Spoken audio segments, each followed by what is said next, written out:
The sun rises slowly over the vast African plains, spilling golden light across the village. Smoke curls gently from the mud huts. Children laugh and run barefoot across dusty paths, their voices carried by the morning breeze. In the midst of this life, in a small mud hut at the edge of the village, sat Nia. Her hair was silvered by years, her hands marked with lines and wrinkles that told the story of decades of labor, love and loss. Yet her eyes, deep and steady, held a quiet hope that no passing day could take away. She wrapped a faded cloth around her shoulders, her hands trembling slightly, and lifted the old carved necklace that had rested in a small, wooden box for as long as she could remember. This necklace had been the last gift from her son, given on the day he left, promising he would return after making something of himself in the distant city. Time had passed, seasons had changed, children had grown, and yet he had never returned. Still, she held the necklace close, letting it rest against her heart as though its warmth could summon him back. She could remember clearly the day he had left, a young boy carrying a small cloth bag, eager and bright-eyed. He had hugged her tightly, whispered promises of return, and she had held him to her chest, her eyes brimming with tears that she refused to let fall. "I will wait here," she had said softly, "right at this door, for your return."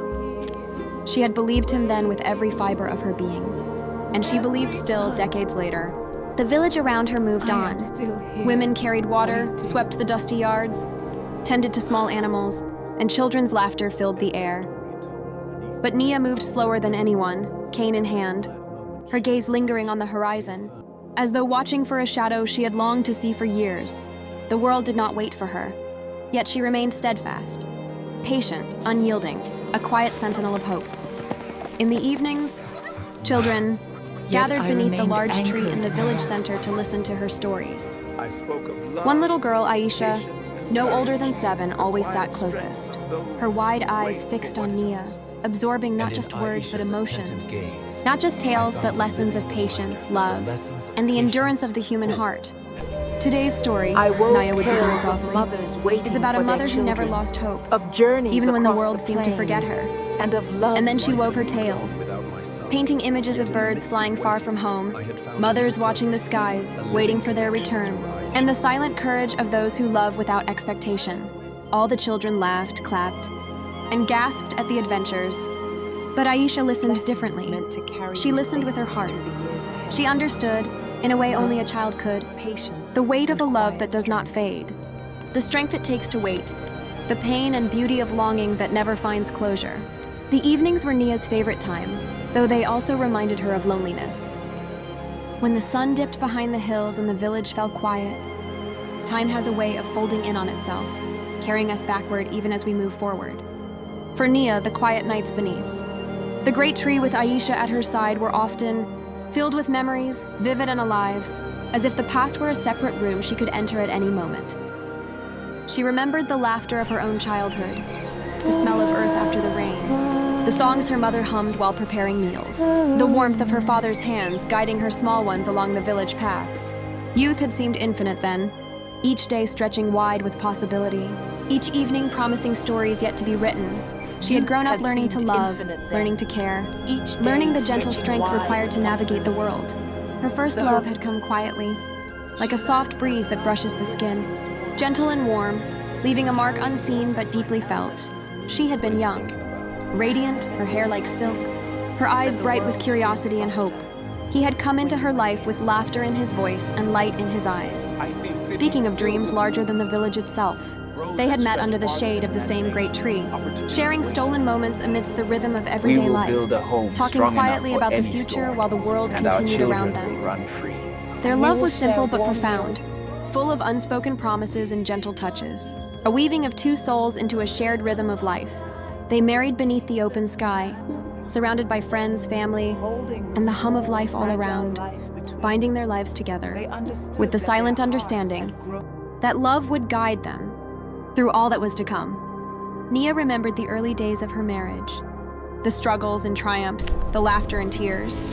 Her hands had grown calloused from labor, her shoulders weary from responsibility, but her heart had remained light with the love she carried. When the rains finally came, every challenge, scarce food, hard work, sickness was met with resilience, but it was wonderful. Fortified by the love of a husband who admired her quiet, strength and the spark of joy she brought to every moment. Then came her son, a bright boy with curiosity in his eyes and mischief on his lips. Holding him for the first time, feeling his tiny fingers curl around hers, she had known a love unlike any other. It was fierce and protective, yet tender and patient. A love that defined her in ways she had never imagined. She had watched him grow, teaching him the songs of their ancestors, the stories of their people, the values that would shape him into a man of courage and compassion. Each day with him had been a lesson, both for him and for herself, a constant reminder that life's greatest gifts are often wrapped in the smallest moments. And yet the boy had grown, and the world had called to him beyond the village. The day he left, promising to return after seeking his fortune in the city, had left a hollow ache in her heart. She had tried to fill it with faith, with the routines of daily life, with stories for the children who gathered under the tree. The years had etched themselves deeply into Nia's face. Her hair now fully silver, her hands worn and fragile. Each day brought slower steps, heavier sighs, and a body that carried the quiet weight of decades. Yet even as her strength faded, her spirit remained unbroken. Beneath the great tree where she had shared so many stories with Aisha, she would sit each morning, the soft glow of sunlight brushing her features, a small smile resting on her lips. Aisha, now older, had become a constant presence in her life, her companion, her student, her living connection to the future. The child's laughter, curiosity, and care were like threads weaving through the tapestry of Nia's life, filling empty spaces left by absence, and knitting together past and present into something tangible and beautiful. One morning, as the village awoke to golden sunlight spilling over the plains, Nia felt a weariness that was different from the usual fatigue of age. It was gentle, quiet, almost like a sigh carried by the wind. A signal that her body was preparing to rest in ways it never had before.